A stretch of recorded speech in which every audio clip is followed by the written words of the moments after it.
It's why somebody will be like, "Did you get fired yet? Have you been impacted by everything? Have you been laid off? Why the would you want me to lose my job and you know I got 4 kids? Why? Like, don't call to check on me and lead with that type of shit. Don't call my mama to check on me and lead with that type of shit. You can save all that negativity.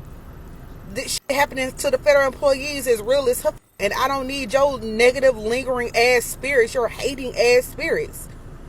So if you an auntie, uncle, cousin, brother, sister, whomever, don't worry about me, sweetheart. Don't worry about me. Hey guys, welcome back, or if you're new here, welcome. My name is Lumi, and today we're going to be looking at some more TikToks about the 2025 layoffs. Now, this first one appears to be a federal employee.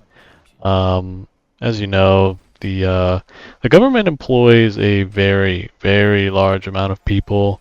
But that is currently changing under the new administration. Seems to be that they're firing people left and right now, and it's affecting a lot of people. Um, a lot of people don't know where they're gonna go next. Um, Unfortunately for this person's situation, it seems like she's a mother with 4 kids, so yeah, that would not be great in her situation if she were to get laid off. But yeah, it seems like the government really doesn't care what your situation is. They just need to make the cuts and start saving money. Seems like pretty much everywhere you see and you hear it in the news, the government's tightening their belt, corporations are tightening their belt, metaphorically speaking, and making cuts. Um, so this is why I tell all my subscribers in the comments, um, or people who just comment on my videos about the economy or the job market.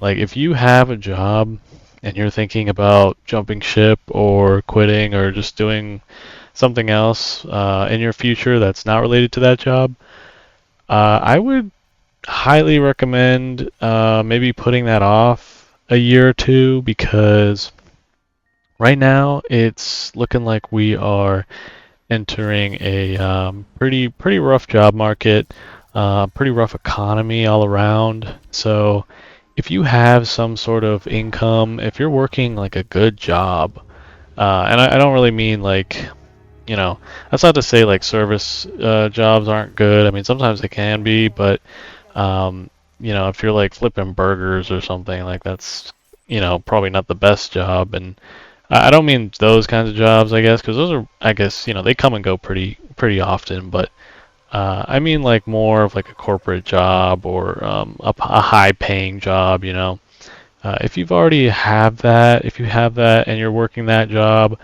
I would recommend just holding on, keeping that position if you can for as long as possible, because the future is just it's looking pretty pretty rough. So yeah, if you've got a steady income, I would hold on to that.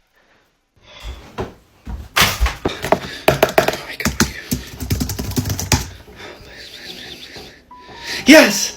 Yes! I survived! Yes! Yes! Yes! Yes! Yes! Thank you! Thank you! And round 2, we have survived. Whew. Man, it would be a dumb idea if they got rid of me. I'd generate revenue for the company. Okay. Oh, another round of layoffs. Let's see what kind of press we're getting in the news.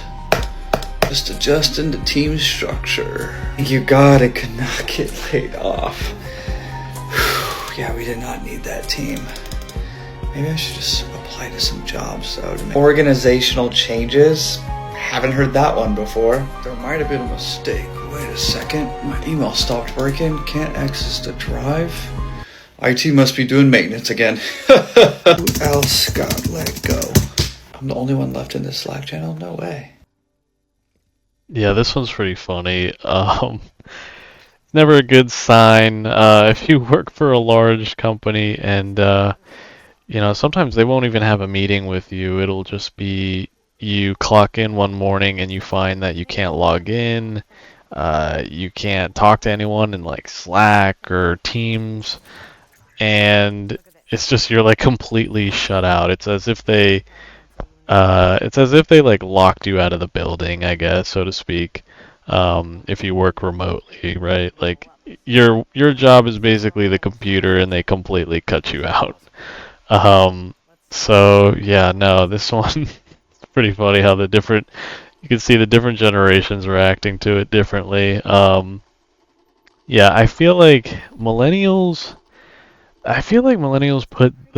they put their job at like such a high level, like in their mind, like it's like they make it their whole identity. I feel like. I don't know if that's just me, but that's how it seems. I was even talking to one of my millennial friends who she even told me like when she was first like trying to figure out her place and like where to work and her passion, she remembers like talking to friends, from school, I guess, from university, and how they were always just like hustling and breaking their backs over their job, just doing like bending over backwards, doing everything, doing the most, right, for their jobs. And it's just I don't know. It's like I love to see how Gen Z's like saying no to that. They're saying no to that mindset, that like hustle culture mindset, which I think is really it's not healthy. It's kind of toxic. It's not good for anybody. Um, like if you enjoy it, if you enjoy the hustle, like if you like having a side gig or working two jobs or whatever, if you're like, I guess, somewhat of a masochist, right? Like by all means, like go for it. But I feel like for the rest of us, we prefer a healthy work-life balance, you know? Like for the rest of us, I think we just want to enjoy life with, we have such a finite and small amount of time on this planet, right? Like, we don't want to spend 80% of it in an office, in a fluorescently lit hellhole, you know? Like, it's just, that just doesn't seem like the best way to live life, in my opinion. And I think a lot of people would agree with me on that. But, we live in this capitalist society, so we're forced to engage in this kind of life. And yeah, for many of us, it's the only life we know. So it's kind of unfortunate in that regard. I'm disappointed in how millennials, they've kind of exacerbated this problem by uh, basically bootlicking the corporations, I guess. Making it seem like the job is their identity. It's the most important thing in the world. Whereas Gen Z is like, no, no, no. Like we need to take a step back here, because clearly corporations don't care about us at all. So why should we care about them? You know, like everyone needs to work to live. So it's like it doesn't even matter. Like I'm here for the money. Like get over yourself. I'm not gonna it's like that's why I laugh at that interview question. They always say in the interview, they're like, "Well, why do you want to work here?" Bro, don't kid yourself. Like we all know why we're here. Like get over it. If you work for a really large company, you need to be prepared that you might get laid off in 2025. We are seeing more and more large companies, which I would consider 10,000 employees and above, are laying off employees. They are laying off their middle management layer of employees, people who are involved in process. Really, the bigger the company you are, the more susceptible you are to one of these layoffs. So if you currently still have a job, my advice is to go into your system and pull out all the data that shows what you're actually working on. If you wait till you're laid off, you won't have access to that system, and you'll probably just have to guesstimate those numbers on your resume. The second thing I would do is just update your resume so it's ready to go, so you don't have to think about it, because there's nothing worse than getting laid off and then having to create a resume. Get the resume together, make sure that it looks good. And I would even consider looking to apply for jobs, because one of the harshest job truths I know is it's way easier to find a job when you have a job. The moment you lose your job, it gets harder. And the longer the job search goes, the harder it gets. You need to face the reality that in 2025, no job is stable. And to be honest with you, the bigger the company you work for, the less stable your job is, because you're viewed as just a number.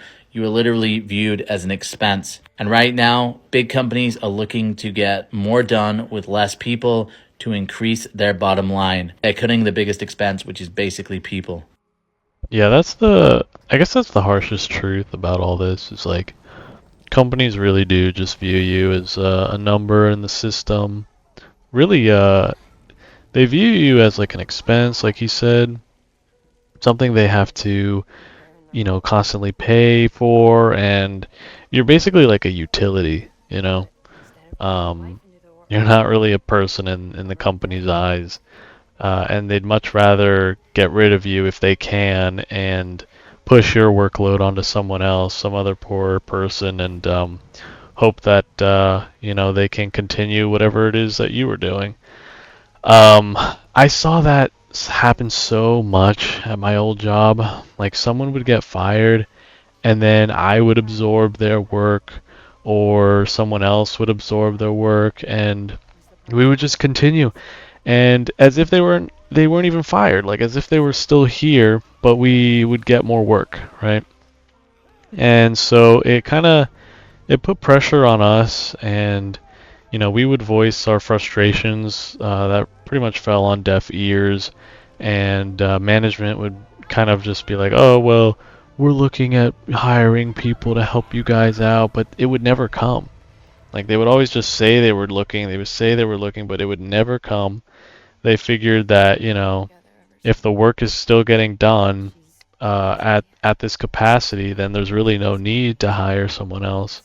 It was really messed up, but yeah, no, like it was pretty taxing on all of us. I remember being pretty frustrated when, like the workload just wouldn't stop, um, and I kind of like I suffered. My clients suffered a little bit because like I was spread so thin, and that's the thing. Like the funny thing is, they think they're doing something. They think they're saving like money and it's helping the company, but in the long run it does more damage than good because first of all, it frustrates your loyal employees, the ones who actually produce revenue and get things done for you and makes the company money, right? Because management's not doing that. They're just like having meetings and talking with each other all day. They're not actually doing the work that produces income. Um, and two, it negatively affects the reputation of the company because, for example, like I said before, when I was spread so thin and my time, I just couldn't dedicate my free time, well, because I had no free time, to my clients. So clients would come back and get angry. They'd be like, "Well, where is he? Like, why isn't my stuff getting worked on? Like, I need help with this, blah blah blah."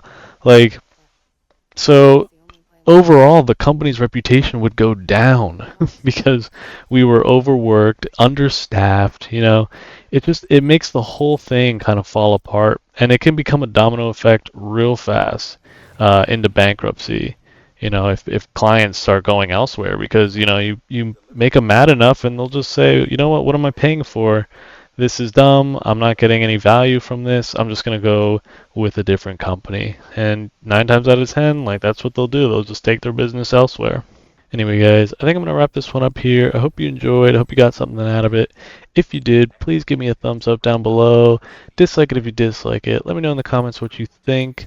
Do you agree with me on this stuff? Like, what are your thoughts on all the layoffs? Let me know in the comments down below. And if you like this sort of content, please consider subscribing. It helps me and the channel go a long way. But anyway, I will catch you in the next one. Later.